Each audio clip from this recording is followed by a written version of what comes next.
कांग्रेस की होने वाली अहम बैठक की आज अहम बैठक होने जा रही है। प्रदेश कांग्रेस की संगठन के काम पर मंथन होगा, प्रदर्शन पर रणनीति बनाई जाएगी, महंगाई के खिलाफ कांग्रेस हल्ला बोल बोलेगी। शाम 5 बजे वर्चुअल रूप से बैठक की जाएगी। 7 से 17 जुलाई तक विशेष कार्यक्रम चलाया जाएगा।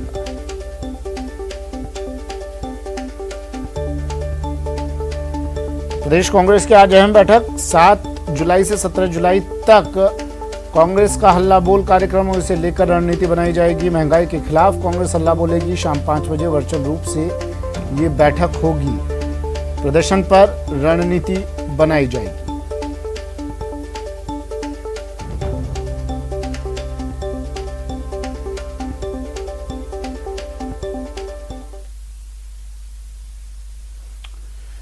गहलोत सरकार ने राजस्थान कैडर के आईएएस अफसरों का पद बढ़ाने के प्रस्ताव केंद्र सरकार को भेज दिया है। राज्य के कार्मिक विभाग ने डीओपीटी को 365 आईएएस कैडर स्ट्रेंथ करने का प्रस्ताव भेजा है। राज्य सरकार के प्रस्ताव को जल्द मंजूरी मिलेगी। फिलहाल राज्य में 313 आईएएस कैडर स्ट्रेंथ है। केंद्र सरकार हर 5 साल में कैडर रिव्यू करता है। 2016 में केंद्र ने राजस्थान में आईएएस का कैडर स्ट्रेंथ बढ़ाने के प्रस्ताव को मंजूरी दी थी। प्रदेश में आईएएस की संख्या 296 से बढ़ाकर 313 हो गई थी। डीओपीटी के गजट नोटिफिकेशन के अनुसार 170 आईएएस राज्य सरकार में ड्यूटी देंगे, जबकि 68 आईएएस केंद्रीय प्रतिनियुक्ति पर तैनात रहेंगे। 42 अफसर राज्य प्रतिनियुक्ति पर रहेंगे और 5 आईएएस प्रशिक्षण के लिए और 28 छुट्टी के लिए रिजर्व रहेंगे।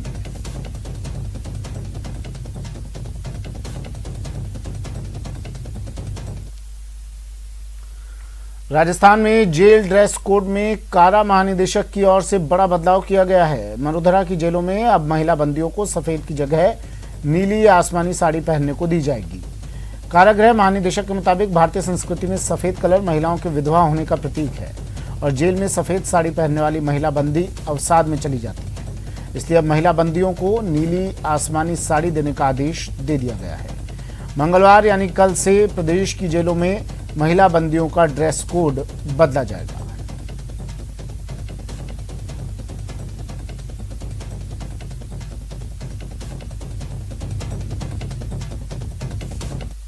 कल हम जयपुर जेल में सभी महिला बंदियों को नीली साड़ियां और उसके साथ पूरे जो वस्त्र हैं वो सारे हम उनको उपलब्ध कराएंगे। और कल से जो है कि खुशनुमा कलर, ब्लू कलर जो है वो एक खुशनुमा कलर है, जो कि एक शांति का प्रतीक है, ठंडक का प्रतीक है, एक दृढ़ता का भी प्रतीक है, खुशहाली का प्रतीक है। और ये किसी एक विचारधारा से जुड़ा हुआ नहीं है, ये एक सामान्य कलर है, इसलिए इसका चयन किया गया और ये कल से हम लागू करेंगे। तो निश्चित रूप से इसके लिए भी मैं ये कहना चाहूँगा कि ये मात्र रंग का परिवर्तन नहीं है कि सफ़ेद से नीला कर दिया या कोई और कलर कर दिया। ये एक मानसिक स्थिति में परिवर्तन है और इस परिवर्तन से निश्चित रूप से हमारी जेल की महिला बंदियों में एक सकारात्मक ऊर्जा का संचार होगा। वो पहले पढ़ता था, फिर नशे के चंगुल में फंसा और बन गया नंबर 1 नशेड़ी। नशे में ऐसा अंधा हुआ कि बन बैठा शातिर चोर। देखिए कैसे एक शिक्षक बन गया शातिर चोर।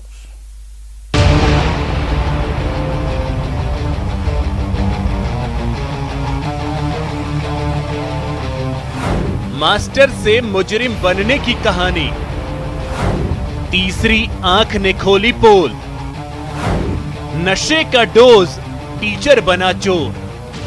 कानून की गिरफ्त में आए इस शख्स की पहचान बदल गई है। जी हां, कल तक इसकी पहचान एक टीचर की थी, अब शातिर चोर कहलाने लगा है।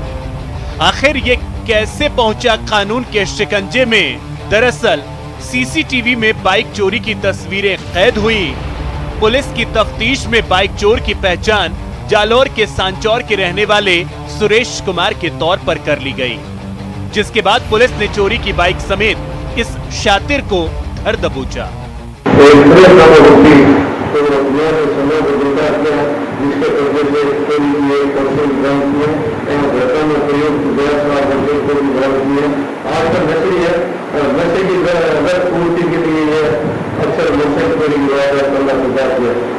इसके बाद सामने आई नशे के दलदल में फंसे टीचर से शातिर चोर बनने की कहानी।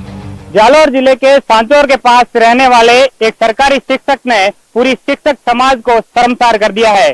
शिक्षक पिछले लंबे समय से ड्रग्स स्मैक का आदी हो चुका था और इस स्मैक की पूर्ति के लिए उसने चोरी जैसी वारदात को अंजाम देना शुरू कर दिया। पूरे प्रकरण का खुलासा तब हुआ जब सीसीटीवी फुटेज में आरोपी शिक्षक की करतूत सामने आई और उसके बाद सांचौर पुलिस ने आरोपी को गिरफ्तार कर लिया है। फिलहाल आरोपी को जेल भेज दिया है। सुरेश के जुर्म की राह पर चलने की कहानी 3 साल पहले शुरू हुई। 2018 की भर्ती में सुरेश शिक्षक बना था। गरडाली के सरकारी स्कूल में बतौर टीचर तैनात था। 3 साल पहले नशे की लत लगी और नशे की लत की वजह से सैलरी कम पड़ने लगी, जिसके बाद नशे के लिए जुर्म के रास्ते पर चल पड़ा। बाइक चोरी की वारदात को अंजाम देने लगा। नशे के दलदल में फंसकर शातिर चोर बना टीचर सलाखों के पीछे पहुंच गया है, लेकिन टीचर के चोर बनने की कहानी सावधान करती है कि नशे की लत जिंदगी तबाह कर देती है, जुर्म की राह पर ले जाती है। न्यूज़ 18 राजस्थान के लिए जालोर से श्याम विश्नोई की रिपोर्ट। चलिए सीधा लिए चलते हैं उदयपुर। प्रताप सिंह खाचरियावास परिवहन मंत्री उदयपुर दौरे पर हैं, पत्रकारों से बात कर रहे हैं। के नाम पर भेदभाव नहीं है। केंद्र सरकार को यह फैसला करना पड़ेगा कि कोरोना ईमानदारी से मंदिर, मस्जिद, गिरजाघर, गुरुद्वारा सबके यहाँ पर आया है। मंदिर, मस्जिद, गिरजाघर, गुरुद्वारा मानने वाले हर धर्म जाति के व्यक्ति के यहाँ पर आए। तो केंद्र सरकार कभी भी कांग्रेस और बीजेपी के नाम पर नहीं बांटी जा सकती। केंद्र की सरकार का एक ही धर्म है और है वो तिरंगा। कि वो तिरंगे की आन बान और शान को समझे, हिंदुस्तान के संविधान की जो भावना है, संविधान जो हमको समझाता है, सिखाता है, उसके अनुसार काम करे। केंद्र सरकार संविधान के अनुसार काम नहीं कर रही है और राजस्थान सरकार के साथ जिस तरह का व्यवहार किया जा रहा है, पहले ऑक्सीजन में हमारे साथ भेदभाव हुआ, पूरी ऑक्सीजन नहीं मिली। उसके बाद रेमडेसिविर इंजेक्शन में भेदभाव हुआ, फिर ब्लैक फंगस के इंजेक्शन में भेदभाव हुआ। हर जगह भेदभाव हो रहा है। इस वक्त तो केंद्र सरकार ने नई नीयत चालू कर दी। इस वक्त पूरी दुनिया में क्रूड ऑयल का भाव $71 प्रति बैरल से $61 प्रति बैरल पर आ गया। जब 2014 में मनमोहन सिंह जी ने सरकार छोड़ी, उस वक्त क्रूड ऑयल के भाव $130 प्रति बैरल थे। आज वही क्रूड ऑयल के भाव 61 और $63 प्रति बैरल है। आप मुझे ये बताइए, जब आज दाम क्रूड ऑयल के कम हो गए, सस्ता हो गया क्रूड ऑयल, तो पेट्रोल डीजल सस्ता होना चाहिए। मनमोहन सिंह जी के टाइम पर 9 रुपए और 3 रुपए डीजल और पेट्रोल पर एक्साइज ड्यूटी थी। इन्होंने नई नई एक्साइज ड्यूटी लगा दी। इन्होंने कह दिया special excise duty, additional excise duty. उसमें भी क्या काम किया, उसमें राज्यों का अधिकार कम कर दिया। आप समझे, जो एक्साइज ड्यूटी लागू की पेट्रोल डीजल पर, उसमें राज्यों को पहले एक्साइज ड्यूटी में जितना हिस्सा मिलता था उस हिस्से को भी कम कर दिया। लगभग मेरा अंदाज है 5,23,000 करोड़ रुपए पेट्रोल डीजल के टैक्स से केंद्र सरकार ने कमाए।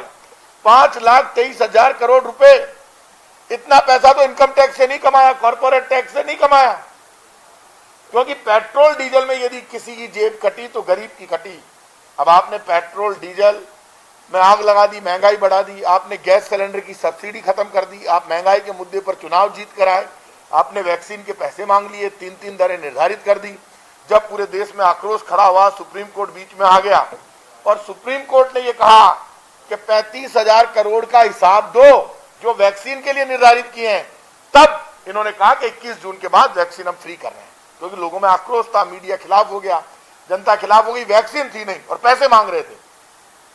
हमने तो पैसे जमा भी करा दिए थे, 100 करोड़ से ज्यादा राजस्थान के पैसों से आई है अब तक वैक्सीन जो आई है, हमने तो जमा करा दिए थे। वैक्सीन तो फ्री लगती है देश में जवाहरलाल नेहरू जी के टाइम से। मैं आज कह रहा हूं आपसे, बीजेपी हो या कांग्रेस, नेता की और सरकार की परीक्षा संकट में होती है।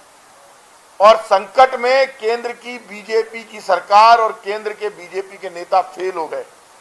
जो सरकार और नेता संकट में काम नहीं आए वो फेल है। एक बड़ा संकट आया और इसी में बीजेपी की पोल खुल गई। बीजेपी के लोग कहने लगे वैक्सीन के पैसे दो, रोज पेट्रोल डीजल के दाम बढ़ाए। इधर लोग कोरोना से जंग लड़ रहे थे, रोटी और रोजगार का संकट पैदा हो गया, आम आदमी दुखी और और बड़ी खबर भरतपुर से। भरतपुर में एसीबी की बड़ी कार्रवाई। खनिज विभाग के वरिष्ठ सहायक को ट्रैप किया। एसीबी ने 21,000 की रिश्वत लेते किया गिरफ्तार। रूपबास के कार्यालय में ये कार्रवाई चल रही है। भरतपुर से बड़ी खबर। एसीबी की बड़ी कार्रवाई। खनिज विभाग के वरिष्ठ सहायक को किया ट्रैप। 21,000 की रिश्वत लेते किया गिरफ्तार। रूपबास कार्यालय में चल रही है कार्रवाई।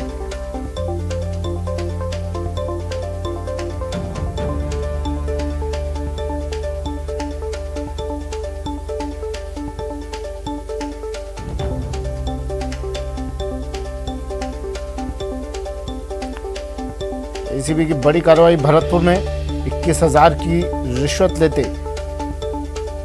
टीम ने खनिज विभाग के वरिष्ठ सहायक को ट्रैप किया है। किस तरह से कार्रवाई की गई, क्या ये पूरा मामला? दीपक मेरे सहयोगी हमारे साथ भरतपुर से फोन लाइन पर जुड़ गए हैं। दीपक, किस तरह की कार्रवाई की गई? देखिए सुमित, मैं आपको बताना चाहता हूं कि एक दिनेश चंद नाम का परिवादी है जिसे सिलिकोसिस बीमारी की जो राशि पैसा मिलता है उसको खनिज विभाग द्वारा दिलाने की एवज में ये जो खनिज विभाग के वरिष्ठ सहायक बाबू हैं उनके द्वारा 30,000 रुपए की राशि मांगी गई थी, जिसमें से 9,000 रुपए कल सत्यापन के दौरान ले लिए गए थे और 21,000 रुपए जो आज देने हैं उसे लेने के दौरान जो है भरतपुर एसीबी टीम ने ट्रैप किया है। मामला पूरा ये है कि परिवादी है दिनेश चंद, उसे सिलिकोसिस बीमारी की एवज में 3 लाख रुपए की जो राशि मिलती है उसे दिलाने की एवज में बाबू द्वारा 30,000 रुपए की डिमांड की गई थी, जिसको लेकर के परिवादी ने एसीबी में संपर्क किया और शिकायत की। इसके बाद एसीबी ने शिकायत का सत्यापन कराया गया। तो सत्यापन के दौरान जो बाबू है उसने 9,000 रुपए ले लिए। उसके बाद में जो 21,000 रुपए की राशि है वो आज देनी थी। तो आज रंगे हाथों एसीबी भरतपुर की जो टीम है एडिशनल महेश मीणा के नेतृत्व में ये कार्रवाई की गई है और फिलहाल जो कार्रवाई है वो खनिज विभाग कार्यालय रूपबास परिसर में चल रही है। अंदर जो है आरोपी है उसे कड़ी पूछताछ की जा रही है और भी मामले जो है सिलिकोसिस पीड़ितों से कहीं और राशि तो नहीं ली गई है। ऐसे जो मामले हैं वो खुलकर के सामने आएंगे। भरतपुर में लगातार जो है सुमित, मैं आपको बताना चाहता हूँ कि एसीबी का जो है शिकंजा कसा हुआ है। लगातार जो है अधिकारियों को ट्रैप किया जा रहा है। पहले भी रूपबास में ही एक एएसआई को 10,000 रुपए की रिश्वत लेते हुए ट्रैप किया गया था। उसके बाद में एफसीआई गोदाम में 1 लाख रुपए की रिश्वत लेते हुए एक प्रबंधक को ट्रैप किया गया था। उसके बाद में हाल ही में कल गोपालगढ़ थाना अधिकारी जो सुरेंद्र सिंह है उनको और उनकी रीडर को ट्रैप किया गया और आज जो है ये रूपबास खनिज कार्यालय में एसीबी की कार्रवाई चल रही है। तो कहीं ना कहीं जो एसीबी है उसका भरतपुर पर शिकंजा लगातार कसा हुआ है और लगातार जो घूसखोर है उनके खिलाफ एसीबी का जो। ठीक है, शुक्रिया तमाम जानकारी के लिए दीपक। भरतपुर से फोन लाइन पर जुड़े मेरे सहयोगी दीपक पुरी बता रहे थे एसीबी की बड़ी कार्रवाई। खनिज विभाग के वरिष्ठ सहायक को ट्रैप किया, 21,000 की रिश्वत लेते गिरफ्तार किया है और ये पहली कार्रवाई नहीं है, इससे पहले भी कई कार्रवाई यहाँ पर हो चुकी है। बड़ी खबर भरतपुर से। और अब बात मरुधरा में हर घर जल पहुंचाने के केंद्र सरकार की योजना की, जल जीवन मिशन योजना की बात कर लेते हैं, जिसमें राजसमंद जिला प्रदर्शन के आधार पर प्रदेश में अव्वल है। साल 2024 तक हर घर तक पेयजल मुहैया कराने के लिए शुरू किए गए जल जीवन मिशन के तहत राजसमंद जिला के प्रदेश में पहले स्थान पर होने का दावा किया जा रहा है। पीएचडी के अधीक्षण के मुताबिक अब तक 43% उपलब्धि हासिल कर राजसमंद प्रदेश में पहले स्थान पर है। 94,085 घरों को जल संबंध स्थापित किए जा चुके हैं। इस प्रकार 43% से अधिक कार्य पूर्ण किया जा चुका है। समस्त 7% गाँवों को 2024 तक लाभान्वित किया जाना है। इस प्रकार जो राजसमंद जिले की स्थिति अपने प्रदेश में प्रथम पायदान पर है। राजसमंद जिले में घरेलू पानी कनेक्शन का निर्धारित लक्ष्य 2,17,117 रखा गया, तो अब तक 94,085 वाटर कनेक्शन जारी हो चुके हैं। राजसमंद जिले में 1,042 राजस्व गांव में से 293 गांव मेजर प्रोजेक्ट की श्रेणी में हैं, जिनमें से 249 गांव बजट घोषणा में स्वीकृत चंबल परियोजना से लाभान्वित किए जाएंगे। इस योजना के तहत भीमदेवगढ़ क्षेत्र के कई गांव में पहली बार पेयजल पहुंचेगा। कुल राजसमंद जिले में 1,042 गाँव हैं, जिनमें से 293 गाँवों को सतही जल स्रोतों से जोड़ा जाना है, क्योंकि वहाँ पर भूमिगत जल की स्थिति बहुत कमजोर है और 749 गाँवों को स्थानीय जल स्रोतों द्वारा लाभान्वित करने का प्रावधान किया गया है। जिला प्रशासन ने आगामी 31 मार्च से पहले सभी कार्यों को पूरा करने के आदेश दिए हैं, ताकि गर्मी के मौसम में टैंकरों पर किसी को निर्भर न रहना पड़े। राजसमंद जिला के ग्रामीणांचल के कई गांव के लिए ये योजना वरदान साबित हो रही है। आदिवासी और मगरा बहुल क्षेत्र में घरों तक पानी पहुंचना ग्रामीणों के सपने के साकार होने जैसा है। राजसमंद से न्यूज़ 18 राजस्थान के लिए अलकेश सनाढ्य की रिपोर्ट। खबर जयपुर से। वेडिंग इंडस्ट्रीज फेडरेशन प्रदर्शन कर रही है। यहाँ पर स्टेचू सर्किल से कलेक्ट्रेट तक रैली निकाल रही है। बैंड बाजा बजाकर प्रदर्शन किया जा रहा है। सीधी तस्वीरें जयपुर से। प्रदर्शन में सोशल डिस्टेंसिंग की जमकर धज्जियां उड़ रही है। शादी समारोह में ज्यादा व्यक्तियों की छूट और यूडी टैक्स और लाइसेंस फीस में छूट की ये लोग मांग कर रहे हैं। फेडरेशन का दावा, इंडस्ट्री को 350 करोड़ का नुकसान हो चुका है। वहीं से इंडस्ट्री से जुड़े 5 लाख लोग भी बेरोजगार हो चुके हैं।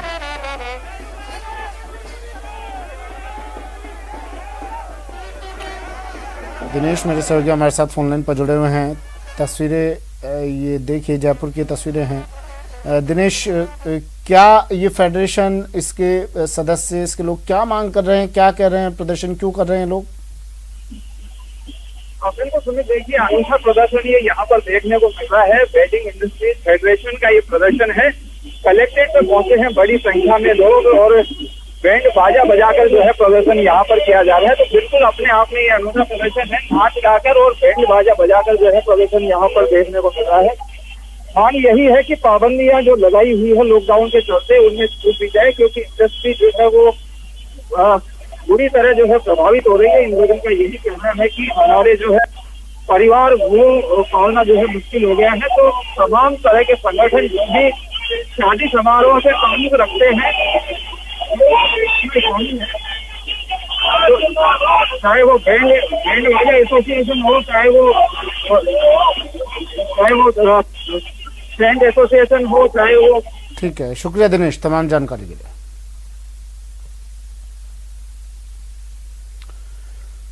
फिलहाल इतना ही, दीजिए इजाजत, नमस्कार।